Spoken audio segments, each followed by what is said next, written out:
Ladies and gentlemen, the bull market in play has unique characteristics. One of those characteristics is the ETF narrative and now the ETF realities. Now, obviously, every single bull market has similar aspects, similar components like crypto money cycle flow, cash flowing from USDT into Bitcoin, into Ethereum, and then triggering an altcoin season. We also have macro trends that linger on from previous cycles, such as the 4-year cycle theory. But in this video, we're looking into a new macro trend forming on the monthly chart, taking a look at when we think the cryptocurrency bull market top might be. Will it be a traditional top or will it be an alternative top based on these new macro trends? Ladies and gentlemen, let's get into it.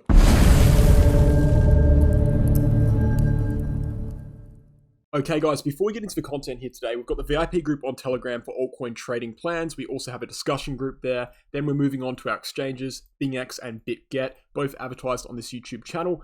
Both never been hacked before, both have very low trading fees. My referral links are down below. And then finally, we have the Crypto Academy Become a Trader 10-unit course for teaching people how to trade, teaching people how to use the TA so you can take advantage of the bull market. Check that out. Now, let's get into the content here today. We're asking the question in this video, when will Bitcoin top out in this bull market? Now, obviously, the first part of this video is going to be looking into something like the 4-year cycle being kind of a textbook 101 strategy for bull market top dates. And then we've got a second thing, and that's the monthly chart RSI. Okay, so we have money flow to look into as well. And then finally, we have people like Steve from Crypto Career University predicting things like 79K. We're discussing all these things in this video today, trying to come to a conclusion on when will the Bitcoin bull run top be. Obviously, determining as well that there is a degree of speculation. There is things that are subject to change here, but we have to have some possibilities on the table. So obviously, first and foremost, 4-year cycle. We'll try to be quick in this video. We don't want to drag it out for too long. Get to the point. We don't want to waste any of your time here. 4-year cycle is textbook stuff. If you've been in crypto for any period of time, you know what the 4-year cycle is. It's a date range trend on Bitcoin triggered by the halving, backed up by the election cycles that basically predicts, based on these date range trends, these micro trends here, that Bitcoin will be topping out in about October 2025. So you can see these date range trends, they're color coded. You can see the yellow writing lines up with the yellow date range measurement. The orange writing lines up with the orange date range measurement. And if we just extrapolate all this data from 4-year cycle across, it brings us to October 2025. You can see it right here, the pink date range trend and the orange date range trend extrapolating through to October 2025. And that is obviously the status quo for Bitcoin because it's a trend that's lasted since the first halving. It's backed up by fundamentals in that it's backed up by the halving. It's also backed up the election cycle theory. So basically, there's a theory. It's not even a theory really. It's just a trend where election years in the United States pump traditional markets and hence pump Bitcoin about 3 times higher than regular non-election years. Now, this is a established trend and it lines up with 2024, the year we're seeing right now. We also have 18.6-year real estate economic cycle theory. Now, this is something that someone like Jason Bazzino talks about a lot, but it is not Jason Bazzino's trend. He did not discover this trend. He's just someone who talks about it a lot, so I don't feel like I need to give credit to Jason Bazzino for talking about it. The fact of the matter is the 18.6-year real estate economic cycle is a real trend, and it suggests, as per the name, that every 18.6 years, let's just say every 18 years, there is a major economic collapse, essentially, in traditional markets, and obviously that goes through to Bitcoin, goes through to real estate, and that next collapse should be coming, according to this trend, at around 2025 to 2026. Now, that lines up perfectly for when the 4-year cycle expects a top, because the 4-year cycle expects a top in October 2025. So the 4-year cycle is, it's its own thing. It's a textbook 101 trend for Bitcoin. It's a staple. It's the most reliable thing Bitcoin has. It still is valid, and it still does predict an October 2025 top. It's backed up by things like 18.6-year real estate economic cycle, by things like the election cycle, but it's not guaranteed to work, okay? And in recent days on Bitcoin, we have actually seen some deviations, okay? In fact, we're seeing a deviation in this entire move upwards. So basically on Bitcoin, I'm going to list out the halvings right now. So I'm going to get a vertical line. I'm going to draw out where the halvings are. One of the halvings was in July 2016. We had another halving here in May 2020. We had another halving coming up in April 2024. And the first halving on Bitcoin ever was, I believe, somewhere around June or July 2012. The point is, we don't really start bull markets until after the halving. This is a very well established trend for Bitcoin. You can see in 2012, we go upwards from the bottom. Sure, we see some accumulation, but the bull market, the actual trajectory of Bitcoin rapidly increases on an annual basis. It like doubles after the halving. It's after the halving we go upwards. We saw it in 2012. We saw it over here in 2016. After the halving, we really started to increase our angle of trajectory to the upside. It was an exponential angle of trajectory. Same thing in 2020. Our angle of trajectory, yes, we were going upwards for a while. COVID delayed us for a while, but the angle of trajectory increased massively at the halving. Right now, we're in a situation where we are already moving upwards hugely. We have a monthly candle forming right now on Bitcoin, the monthly candle of February, which is ending in 13 hours, where we have a monthly candle that's gone upwards 49%. This is a bull market monthly candle. We've broken above levels that we shouldn't have broken above. We've seen about a year of solid upside price action with no confirmed downward trends whatsoever. In the last 5 months on Bitcoin, we've gone upwards about 149%. This is bull market price action if I've ever seen it. And I'm not just saying that in a speculative kind of vague way. I'm saying that as we've broke trends. We had a trend on Bitcoin, which you might remember me talking about. I've only stopped talking about it a few days ago. Well, I'll make these lines pink so you can see them. So these pink lines on the price chart line up with an important critical breakout level that is fundamental to entering a bull market. And as you can see, we generally reject from that level once, and it lines up with a rejection from this red line on the RSI. We then enter a pre-halving correction, and then from there we see a bull market. That happened in 2016. It also happened in 2019, the exact same thing on the RSI and the price chart. And it kind of happened in 2024, last month. We did see a 21% correction, but it wasn't extensive. It wasn't extensive. We did reach the same level in the RSI. We saw that correction, but it didn't end up bringing us down for a massive period of time. So we've kind of deviated from a speculative trend there for Bitcoin. We've kind of deviated from what we would be wanting to see if we were to be maintaining maximum predictability, because obviously macro trends give us maximum predictability. And the point is, just as a matter of fact, this is not an opinion, this is just true.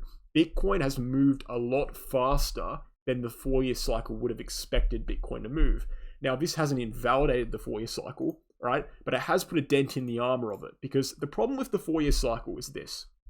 4-year cycle is extremely reliable, okay? It's got a 100% success rate so far. But when it comes to invalidating the 4-year cycle, since it's only based on tops and bottoms, it's impossible to invalidate the 4-year cycle or identify an invalidation to the 4-year cycle until we are down massively on Bitcoin, right? Because anything that, brings us downwards on Bitcoin, if we went downwards to 30K in the next 3 days, that wouldn't technically invalidate the 4-year cycle, because the 4-year cycle relies on tops and bottoms. That would just be a correction, and we would be speculating that we'd go upwards until October 2025. The only way we could properly actually invalidate this 4-year cycle and know about it is if Bitcoin started dropping below really critical major macro levels. And by the time we even know it's broken the 4-year cycle, we're already downwards 50, 60, 70%. And we've lost all our money, right? That's the problem with the 4-year cycle. It's very difficult to know when it's actually broken. So we have to be open to other possibilities, and we have to be basing our exit strategy on something more than the 4-year cycle, especially considering there have been dents in the armor of it with a break of this previous macro trend that lasted 12 years, right? It wasn't as strong as the 4-year cycle. It wasn't nearly as important, but it still was a big thing. The fact that we're moving faster than expected, we're seeing a bull market before the halving rather than after the halving. These are big things that need to be taken into consideration. And so now, someone like Megawell Crypto, very close to Megawell Crypto, we developed the course together. He would say that the monthly chart RSI is very important in determining an exit strategy.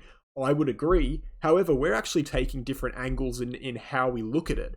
I'm looking at the 67 level on the monthly chart RSI, while he's looking at the 80 level.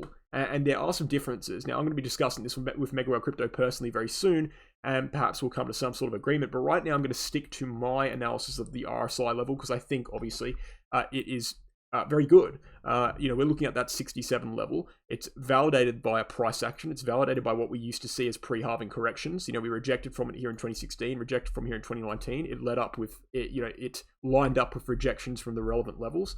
And now we've broken above 67 on the monthly chart RSI. What we can see is this, okay? We can look at how long historically it's taken for Bitcoin to go from a break of 67 on the monthly chart RSI to a cyclical top, right? In 2013, it took 488 days. In 2017, it took 395 days. In 2020, it took 365 days. And what we can see out of those 3 data points is that they're all structurally the same. They're all cyclical bull markets. They all have, the same level of respect for 67 on the monthly chart RSI. For example, we flipped it for support here in 2012. We rejected from it here in 2016. We rejected from here in 2019 before breaking it. Every single cycle here, every single data point has respect for that 67 level. And what we can actually see as well is that from the time of the breakout above 67 on the monthly chart RSI, it takes a decreasing amount of time to reach the cyclical top from cycle to cycle. Again, cycle 1, 488 days, cycle 2, 395, and then cycle 3, 365. If we were to continue that trend onwards, we could suspect that it would take around 335 days from the break of 67 on the RSI to reach our top, which would be a December 2024 top. Now, obviously, this is very speculative. It could take more, 30 days more, 30 days less, but we're looking at anything between, say, November and, say, February or March. So let's just say from November to March 2025. That's what we're really looking at for a top prediction based on this trend here using the monthly chart RSI.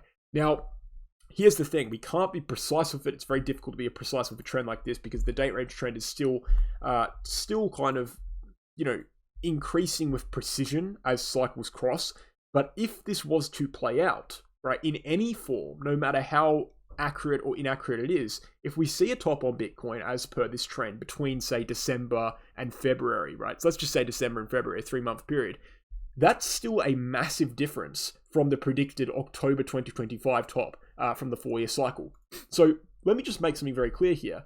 If this trend is correct, we could be seeing a bull market top on Bitcoin in this year or at the start of next year when the 4-year cycle predicts a bull market top at the very end of 2025, which is next year. So you can see now, the market's getting a bit more complicated. And as we are putting dents in the armor of something like the 4-year cycle theory, again, it's still valid, it's still on the table. We need to consider these alternate possibilities. The problem is these alternate possibilities, they do exist and they are worth looking at, but they're not very precise. They're very loose. And this is what I feared. And my fears are coming true here. If Bitcoin does break 4-year cycle, there's no basis for any kind of speculation on Bitcoin price action whatsoever. If we break 4-year cycle, who's to say we'll see a regular year-long bear market, followed by a regular 2-year accumulation, followed by a 1-year bear market? That's the 4-year cycle. That's all Bitcoin has ever done. The only macro price action that Bitcoin has ever seen ever has happened within the 4-year cycle.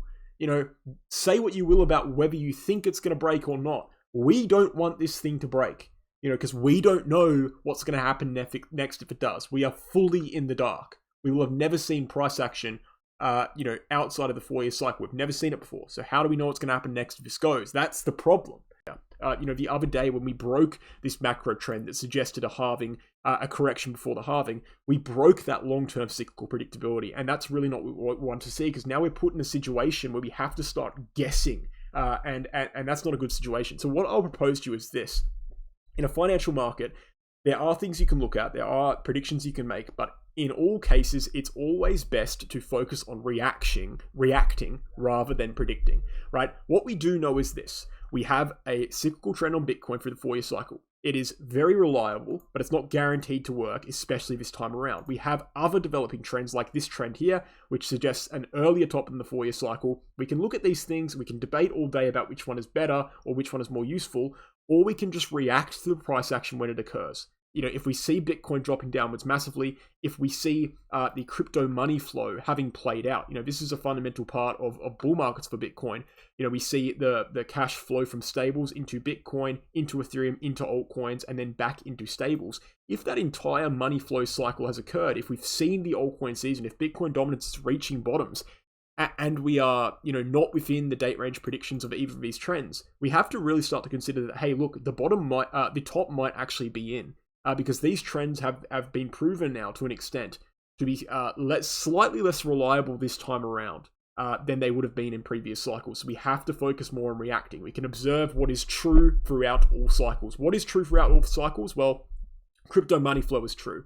When we see an altcoin season, And that altcoin season is dragged out for a long period of time. And we start to see exhaustion showing on the macro charts. We start to reach these upper levels on the monthly chart RSI, like this, for example, this yellow line here. We start to reach that level for resistance.